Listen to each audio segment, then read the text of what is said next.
நீங்களும் நானும் அவரை சுமக்கிறோம் என்கிற எண்ணம் எப்பொழுதும் நமக்குள்ளா இருக்க வேண்டும். நடக்கும் போதும் சரி, படுக்கும் போதும் சரி, யோசிக்கும் போதும் சரி, மற்றவர்களோடு சம்பாஷிக்கும் போதும் சரி, வேலை இடத்திலும் சரி, வீட்டிலும் சரி, தேவ சமூகத்திலும் சரி, உலகத்தின் வெளிப்புறங்களிலும் சரி, நான் மற்றவர்களை விட வித்தியாசமானவன் என்கிற எண்ணம் வேண்டும். ஏன் என்றால் வானத்தையும் பூமியும் உண்டாக்கினவர் எனக்குள்ளிருந்து வெளிப்படுகிறார்.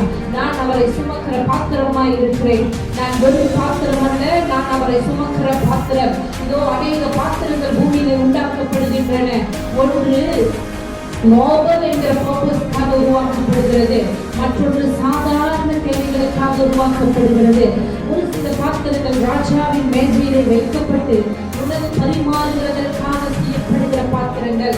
நீங்களும் நானும் அந்த பாத்திரங்கள். ஒரு சில பாத்திரங்கள் வீட்டுக்கு உள்ளே நுழையும் போது கால் கழுவ பயன்படுத்தப்படுகிற பாத்திரங்கள். நாம் அந்த பாத்திரங்கள் கிடையாது. நம் ராஜாவின் மேசையிலே விருந்துக்காக ஆயத்தம் பண்ணப்பட்ட பாத்திரங்கள்.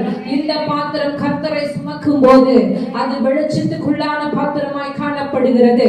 இதோ அந்த வெளிச்சம் மங்கி எரியாதபடிக்கும், அணைந்து போகாதபடிக்கும், அந்த திரி அணையாதபடிக்கு கற்கிறது உங்களுக்கும் எனக்கும் கொடுக்கப்பட்ட பொறுப்பு. ஆமென். இதோ அவர் பரிசுத்தம் உள்ளவரும் கருப்புள்ளவரும் கபடற்றவருமாய் காணப்படுகிறார். அப்படி அவரை சுமக்கிற நீங்களும் நானும் இன்றைய நாளிலிருந்து பரிசுத்தத்தில் இன்னும் அதிகமாய், இதோ பரிசுத்தமாய் இருக்கிறவன் இன்னும் பரிசுத்தமாக கடவன். ஆமென். அவர் வரும்போது நம்முடைய பலன் அவரோடு கூட வருகிறது. அவர் வரும்போது நம்முடைய பலன் அவரோடு கூட வருகிறது.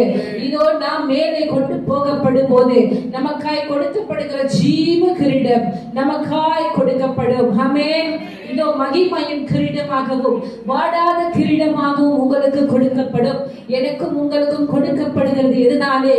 அவர் நமக்கு கொடுக்கப்பட்டதுனாலே அவரை நாம் சுமந்து அருமையாய் சுமந்து கொண்டு போய் சேர்க்க போகிறோம். ஹல்லேலூயா, ஹல்லேலூயா. எந்த நேரத்திலும் எந்த நாளிலும் இதோ நான் தனிமையா இருக்கிறேன் என்கிற எண்ணம் உங்களுக்கு வரக்கூடாது.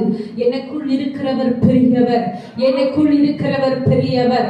அவர் இந்த வானத்தையும் பூமியையும் உண்டாக்கினவர். இதோ அண்ட சராசரங்களை உண்டாக்கினவர். அப்படிப்பட்டவர் ஒன்றுக்கும் உதவாத, ஒன்றுக்கும்